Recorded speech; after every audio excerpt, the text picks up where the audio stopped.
আমাদের নবীকে সবচেয়ে বেশি ভালোবাসি, যিনি আখিরি নবী, যাকে বলা হয়েছে ওয়ামা আরসালনাকা ইল্লা রাহমাতাল লিল আলামিন।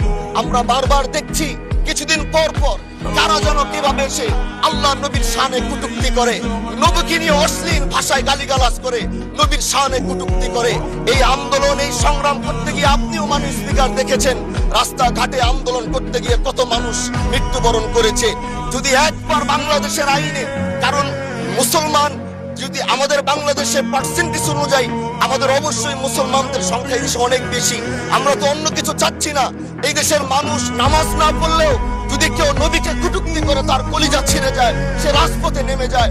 আমি বলবো যারা নবীকে কটূক্তি করে, নবীর নামে গালিগালাজ করে, এদের মৃত্যুদণ্ড, এই আইনটাও যেন বাংলাদেশের এই সংসদ থেকে পাশ করা হয়।